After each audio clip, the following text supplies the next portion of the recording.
Does the UFC teach self-defense? Well, first I think we have to define what self-defense is.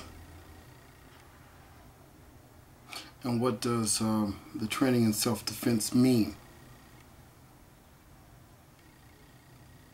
I would say that self-defense is the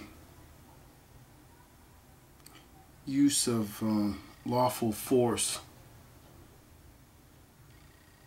and reasonable force applied to that given situation to get yourself and or others out of danger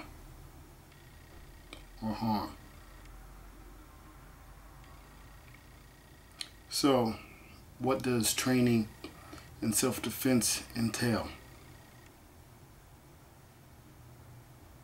Well, I would say that first you have to understand the theory of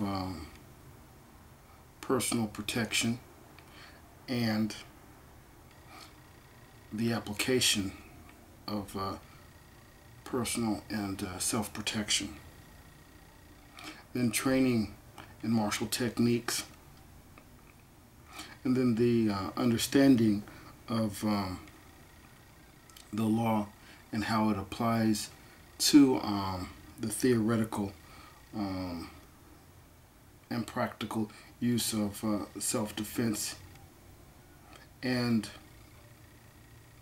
how the law applies to not just the person being attacked, but even the person that is attacking.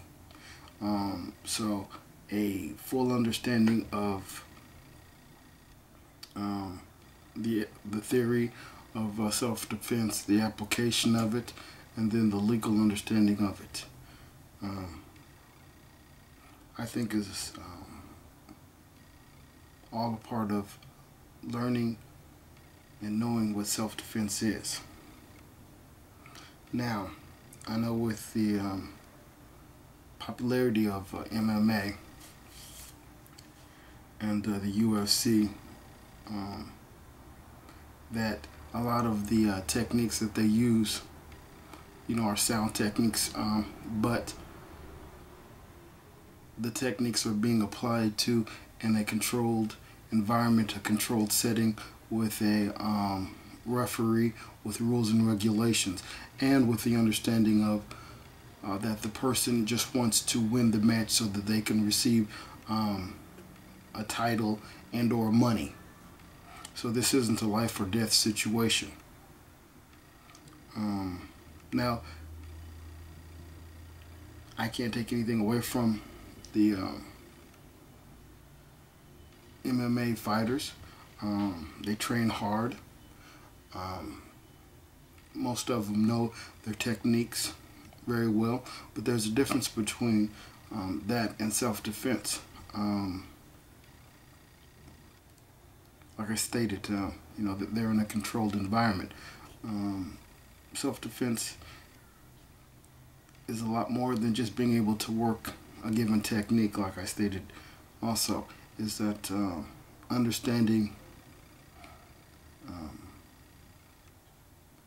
the environment, understanding weapons, empty hand, and weapons and weapons of opportunity, such as if you were on the street and there was a bottle, a trash can lid, anything that you could use that would aid you in helping to defend yourself and or others. So there's that aspect of it also, and then there's the aspect of understanding criminology and some psychology, because you have to understand, like, the ability to control your fears, their fears, body language,